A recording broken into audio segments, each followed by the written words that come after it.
Welcome back for Module 7 of our Series 65 and Series 66 class here, brought to you by Series 7 Specialists.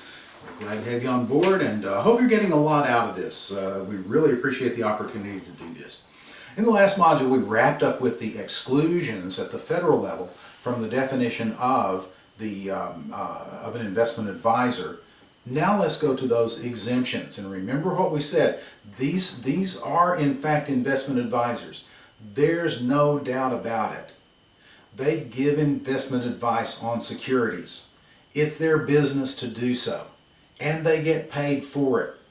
There's no doubt about it. But there are extenuating circumstances that make them exempt at the federal level. At the federal level.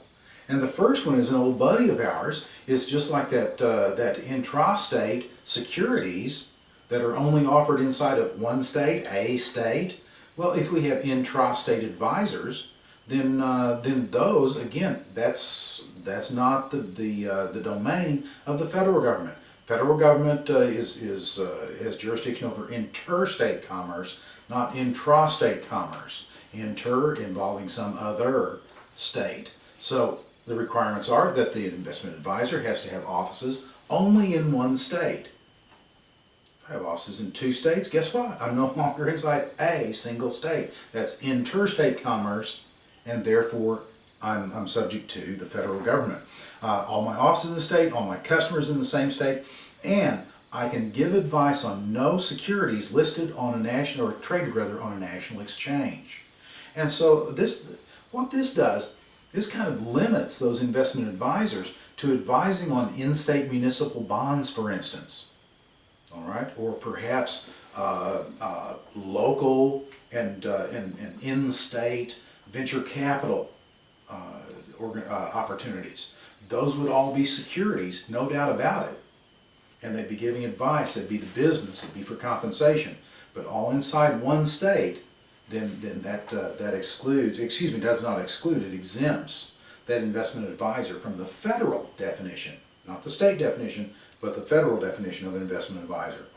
And advisors whose only customers are insurance companies. Insurance companies, and not those whose only customers are investment companies. Now, I tell you what, this is something that we need to talk about a little bit, because it's if we think about it, it's going to be fairly easy to remember it and to sort it out. If you just try to remember insurance, yeah, and investment, no, but wait a minute, which is what? I mean, what's included and what's exempted? You remember we talked about the Investment Company Act of 1940, that other 1940 act? What it did was that it took a big knife and it cut out all the way around investment companies, and it said this is the jurisdiction of the federal government. Then you had legislation later on that said, in fact, federal legislation is superior, it's paramount to the state legislation, etc. So basically, investment companies are hands-off for states because they're specifically the domain of the federal government. Now, on the other hand, a lot of you are insurance licensed. Did you do okay on your federal insurance license test? Yeah, the answer is no, because there's no such thing. The insurance is the domain of the states. You have state insurance licenses. That's why you have 50 different exams. Yeah, it's all the core is the same. But licensing exams for insurance vary from state to state, sometimes fairly widely. So in any event, insurance companies, that's the domain of the states. Investment companies, that's the domain of the federal government. I'm going to hop ahead here because there was one other law that basically did the same thing with power companies. Anything that is governed by a Public Utility Commission or a PUC, you could call it a PUC, it did exactly the same thing. Different legislation, but what it did was that it took this and made it the specific domain of the federal government. So guess what? When we get to the state law, the Uniform Securities Act, we're going to see that these are, whether securities or investment advisory firms, that those are going to be hands off for the states. Just kind of giving you with this one just a little bit of a heads up ahead of time, because it's the same thing, it's just a little bit different application from one to the other. All right, so if all of my customers are insurance companies, again the domain of the state. What we're going to find on the mirror image of that with the state level for investment companies is that if one of my customers is a regulated investment company, the federal government has their hands all over me, and that's it. So it's hands off for the state. Okay, so in any event, those are advisors who, they're insurance companies, not investment companies. There is also a private fund exemption. Now, a private fund is defined as a fund that has 100 investors or less. There's no public offering of this thing. And the domestic private advisors, less than 150 million in assets. Foreign fund advisors, they have to stay foreign, no place of business here in the United States, and less than 25 million of U.S. clients' assets in that. So basically, it's advisors whose practice is limited to venture capital funds. And those are going to be something that, because of suitability considerations, you're going to be dealing with more sophisticated investors in the first place, and so that's why there's that private fund exemption. Now, they are in fact investment advisors, but okay. Now, a de minimis exemption, our business is of a minimum level or less. And I want you to look at this as fewer than 15 advisory clients in a rolling 12-month period. So let's look at this, because we're going to have a de minimis exemption at the state level. We might as well start thinking in terms of keeping the two straight. Because again, one of the most important things is to define what your question is talking about. Is it talking about federal or is it talking about state? So my note that I put on this one is a big F. Fewer than 15 gives me a federal de minimis exemption. In other words, if it's fewer than 15, that is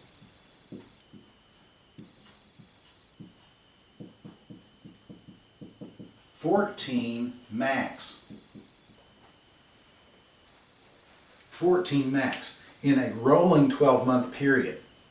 That, if I keep my business below that, then I've hit the de minimis exemption at the federal level, and therefore I don't have to register as an investment advisor, because by vote they've said we don't want to mess with these folks. Well, now wait a minute, what if it's just somebody that's just getting started?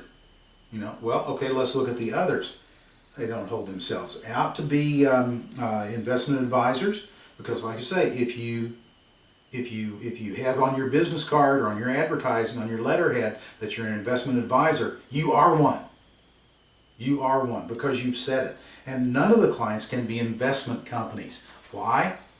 Back to what we just erased, the federal government claims specific jurisdiction over investment companies. So if you're going to advise those, you're not going to be advising 3 clients maybe, 2, possibly just 1. But if it's an investment company, then the federal law says federal government specifically has jurisdiction over you. So that's our de minimis exemption at the federal government level. This is somebody that stuff just kind of floats down the river and comes over his way, and he just picks up a client, just doesn't really try to find it. It finds him or her. All right, so registration with the SEC, we're going to file Form ADV. Now, one of the things that I would really suggest that you do is to just Google Form ADV, all right? You don't need to be able to recreate Form ADV on the test. It's a multiple choice test, all right? But the reason I think that that's a good idea is that if you do so, you'll be able to see some of the questions that they have. Don't read the whole thing. I mean, just skim it, okay? Just scan over it fairly quickly, and just look at the questions that are asked, all the disclosures that have to be made to the federal government in terms of registration, and then later on to clients. In fact, that's a good rule of thumb when it comes to questions about investment advisors. If in doubt, disclose. If you have 3 answers or 4 answers, 3 of them are no need to disclose, don't disclose, you don't really have to disclose, and the 4th one is disclose. Guess what I'm going to do? I'm going to pick disclose. Because investment advisors, just because of several different factors, we'll get into them, they just have to disclose, disclose, disclose. So in any event, like I say, just I'd scan over that, and especially then part 2 and the parts that are associated with that, just to see what it is that they have to fill out. And the reason for that is I can talk to you about a striped animal that has 4 legs and a tail, okay? But until you go to the zoo and see a zebra, you're not going to really know what I'm talking about, okay? So just spend a few minutes at the zoo looking at that Form ADV and especially Part 2. Don't spend an hour on it, okay? More like 15-20 minutes. Just to get familiar with it, that's going to be good. So Form ADV, no fees for SEC registration, we talked about that. A 45-day registration or review period. I file it today, then 45 days from now, assuming that everything's okay, it'll become effective. And registration with the SEC is required if the advisor has $100 million or more in assets under management, and that's because that person is deemed to be a federal covered advisor. Now, for now, that's going to be plenty good for us. We're going to get into the details of federal covered advisors a little bit later on, and you'll need to know those details. But for now, let's just park it right there, okay? And then we have a Schedule I, which is filed to establish or notify the SEC concerning that initial eligibility and an annual renewal within 90 days of the fiscal year end, and changes in the way that the advisor conducts business. We need prompt notice. What is prompt? Well, as soon as you can do it. Okay? There's not really a time that's specified, but do it as quickly as you can. If there's a significant change in the way we do business, we go from advising on municipal bonds to advising on option speculation. That's pretty significant, okay? Or if it's a minor way that we change our business, then 90 days. So in any event, you won't need to determine, make a ruling as to which is major and which is minor. All right, so if the firm is sold, then the successor firm can file a Form ADV within 30 days. If they know that it's coming, then they can actually pre-file that. And so just to make it easier to do the business. And for withdrawal, the Form ADV-W, and of course the W is for withdrawal, it's effective in 60 days. There are other non-punitive terminations of investment advisors. If the guy retires and just doesn't bother to tell the SEC, then they're going to take some steps to just terminate that business. But it's not punitive in that regard. This is something where this next bullet point, and I'm on page 11, but advisors may not use the initials RIA on their literature, their stationery. They can spell out the words registered investment advisor. Now, if you stop and think about it, okay, what is the appearance? A lot of you have been in insurance sales, and if not, then you know some folks who are in insurance sales, and you know that there are just, you can get certifications for just as long as your arm, and every one of them has an alphabet soup that goes after it. All right? If you start throwing in the middle of that alphabet soup RIA, then somebody somewhere is going to be deceived. They're going to be misled into thinking that that is a professional certification that you worked real hard to obtain, and because of that, then you must be more trustworthy or something like that. Wait a minute.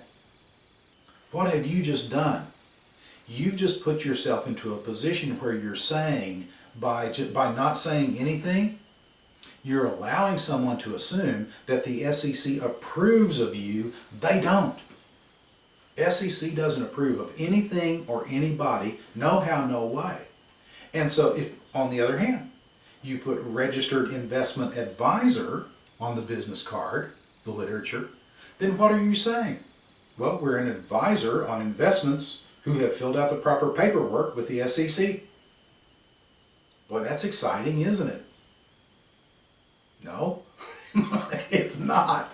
And it's not supposed to be. There's nothing wrong with a statement of fact. And that is a statement of fact. We've filled out the proper paperwork, and now we're on a roster at the SEC. That's it.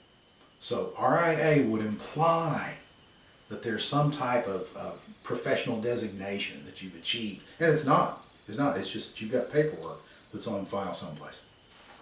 And then the title Investment Counsel. That's quite okay to use that, assuming that you meet certain criteria. If the advisor has giving investment advice as its principal business. Okay, so basically, if you've got a lot of folks who they work for broker-dealers and they also are representatives of the investment advisory arm of that broker-dealer firm. Well, what are they going to be doing? They're going to be doing transactions, what have you. They're going to be, like, that's not going to be their primary business, giving investment advice for a fee. Okay, so they would not be able to call themselves investment counsel. The second thing is primarily conducts investment supervisory services, which is continuous advice specific to the customer's specific needs. The way I view this, the mental picture that comes to mind is that I view the customer's assets as this big vat, okay? And there's this tub of stuff, and it's customer assets. And every day, what I do when I come into the shop is that I, take off my tie, take off my shirt, and put on this rubber apron, okay? And then I spend all day just bent over this big vat of assets. And I got them all over my hands are all over them. That's what I do all day long, is that I provide that advice that's specific to the customer's needs. So if I'm a financial planner, could I call myself investment counsel? No, because what do? I sit in my office, I do on the computer, hit the print button. I give them this plan. I say, there you go, and here's my bill, here's my check, thank you. You can take that over to this broker-dealer firm, that broker-dealer firm. So a financial planner would never be able to call himself or herself investment counsel. They don't get their hands dirty enough. All right? So that's the mental image that comes to mind for me. Hopefully that helps, because it's, like I say, it's hands-on. Okay, and so we're coming up on the 20-minute mark. Rather than go into this next section, let's go ahead and take a break here, and then we'll come back and start talking about books and records, maintenance of those, and various other things with regard to the Investment Advisor Act of 1940 when we come back from break. Thanks again for all of your comments, for liking us, and for subscribing to our channel. Really appreciate it. Tell other people about us.